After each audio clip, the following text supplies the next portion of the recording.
We are on Maaser Sheni, Perek Hey, Mishnah Zayin. Excuse me, 7th Mishnah, the 5th chapter of Maaser Sheni. We're continuing the discussion. The Mishnah is continuing our analysis of Bi'ur Maaser, or Bi'ur of Maaser Sheni in this case. Says the Mishnah, Misha yulo perot bizman hazeh. If someone has fruit, bizman hazeh, nowadays, v'higia sha'at tabiyur, so say, what's the difference between shat nowadays, zman hazeh, and any other time? Okay? So he says, bizman hazeh she'ein beit hamikdash kayam. There's no beit hamikdash. Why in the world should that make a difference? So let's look at the psukim. Okay? Because we learned, v'achalta lifnei Hashem Elokecha b'makom asher yivchar sham l'shakein shemo sham. Where do you eat Maaser Sheni? Lifnei Hashem Elokecha. So the Gemara learns out, okay, Maaser is like a Bechor. Just like a Bechor, Eino ne'echal ela lifnei habayit. I'm reading from the Kahati. So that you can't eat a Bechor unless there's a Beit HaMikdash. Same thing is true of Maaser. So bizman hazeh, okay, nowadays, zman hazeh, when there's no Beit HaMikdash, so you can't eat Maaser Sheni, and therefore, what should you do with it? So the Sha'at Tabior, and the time came for Sha'at Tabior, the end of the Zman Bior. We're at Pesach of the 4th year, or Shemitah year. Beit Shammai says, Tzarich l'chalalam ala kesef. You have to transfer the money onto kesef. You have to transfer the value of the fruit onto money, and you can't just destroy the fruit. Why?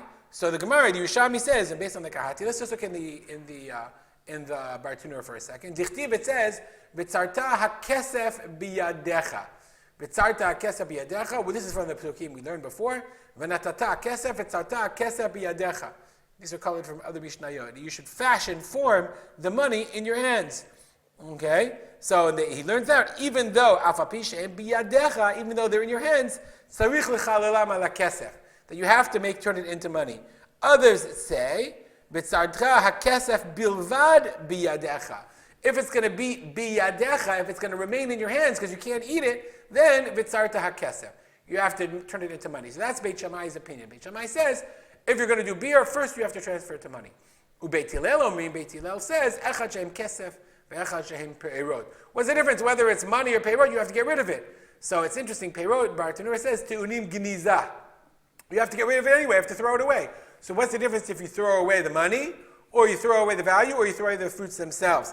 Some say you just leave them in a corner until they rot, whereas the Rambam says, no, you have, according to Beit Hillel, you have to do biur, just like we do biur chametz, you have to destroy them. You similarly would have to do biur on the fruit themselves. That's biur ma'asra. Interesting question. So we learned bizman hazeh. What about really bizman? What's the halacha of mamash? What is really the halacha of Maaser Sheni bizman hazeh? What do you really do nowadays with your Maaser Sheni? So I have for you just I'm bringing for you here this piece from Harav Melamed on Maaser Sheni. This is from his site, his unbelievable site on Pninei Halacha. If you haven't seen it, you absolutely should. So he says, Bizman Beit Hamikdash Yash Hayakayim. He tells the whole story of Maaser Sheni. He says, Vayom, nowadays, Asur lanu lechol Maaser Sheni. We don't eat it. Shukulanu b'cheskat tmeim. Okay, we're all tamei. He also doesn't mention that there's no Beit HaMikdash.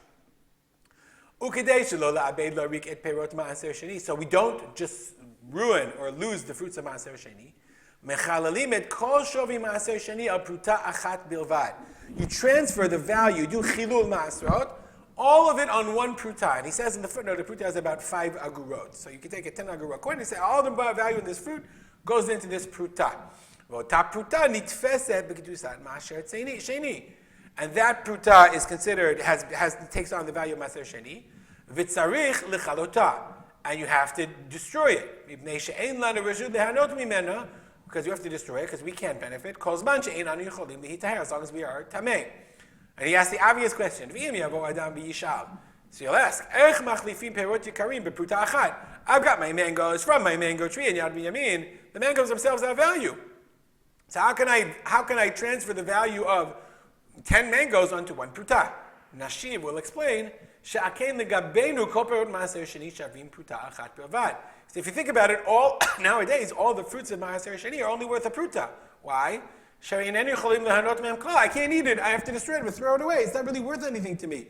Therefore, I do chilul on the money. Okay, and therefore you could do chilul on the money of only a pruta, and that pruta you have to destroy.